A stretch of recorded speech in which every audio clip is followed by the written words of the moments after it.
Hello friends, welcome back to my channel Saurav kitchen.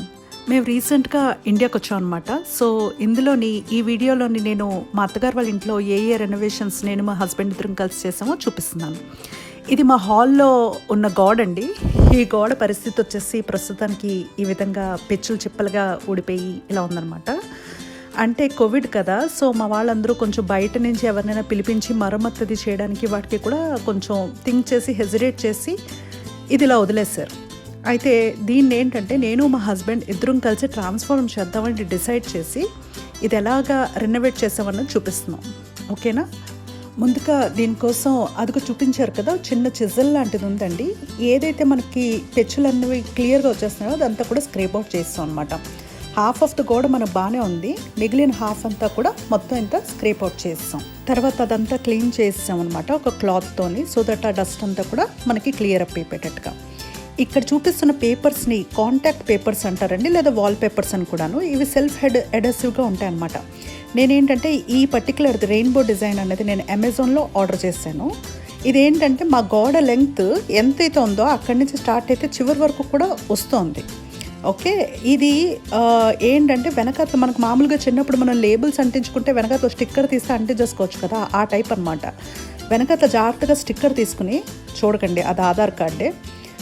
Sticker తీసేసి మనం ఇదేంటంటే ఒక కార్డుతోని ఎయిర్ బబుల్స్ రాకుండా అలా కంటిన్యూస్గా నెమ్మదిగా చేసామనుకోండి, మనకి ఏంటంటే ఇదంతా కూడా యూనిఫార్మ్గా వస్తుంది అనమాట.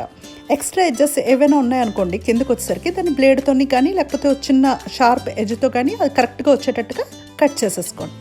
మేమేం చేసామంటే ఒక వాల్పేపర్కి ఇంకొక వాల్పేపర్కి అంటిస్తున్నప్పుడు మధ్యలోని గ్యాప్ ఉండేటట్టుగా అంటించలేదు, కొంచెం ఓవర్లాప్ చేసాం అన్నమాట. ఎందుకంటే ఒక్కోసారి మన పాత కన్స్ట్రక్షన్స్లోని కొంచెం గ్యాప్స్ వస్తాయి, వాల్స్ అంతా కూడా ఎగ్జాక్ట్గా ఉండాలని లేదు.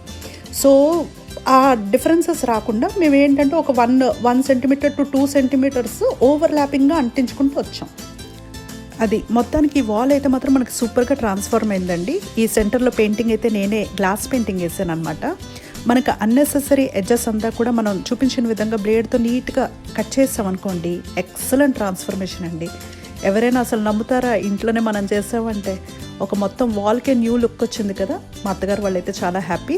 మీరు చూసారు కదా బిఫోర్ అండ్ ఆఫ్టర్, మీకు ఎలా అనిపించింది ట్రాన్స్ఫర్మేషన్? సూపర్ కదా.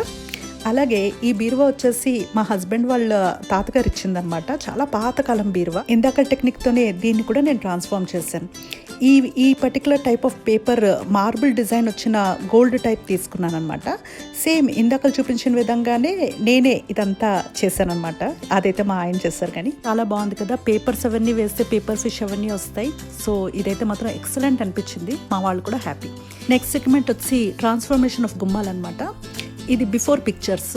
గుమ్మాలవి ఇలా ఉన్నాయి. నేను ఏం చేశానంటే వైట్ అక్రిలిక్ పెయింట్తోని గుమ్మం బయట నాకు వచ్చిన డిజైన్, నాకు వచ్చిన టాలెంట్తో ఏదో వేసాను. అలాగా ముందు చాక్ పీస్తో వేసి దాని మీద పెయింట్ వేసుకుంటూ వచ్చాను. సో దట్ మా అత్తగారికి హెల్ప్ అవుతుందని. మనం ముంగిట అది మార్నింగే ముగ్గది వేయాలి కదా అని. మీకు ఎలా అనిపించింది? సింపుల్గా బాగుంది కదా. ఇప్పుడు నెక్స్ట్ గుమ్మాల ట్రాన్స్ఫర్మేషన్ కోసం మా పిల్లలు హెల్ప్ చేస్తానన్నారండి. ముందుగా ఓల్డ్ పెయింట్ని స్క్రేప్ అవుట్ చేసే పనికి శాండ్ పేపర్తో స్క్రేప్ అవుట్ చేసాం ఫుల్గా. మా పిల్లలు చాలా ఫుల్గా హెల్ప్ చేశారు ఈ ప్రాసెస్లోని. వాళ్ళకి కూడా ఒక యాక్టివిటీ ఉంటుంది అన్నట్టుగా.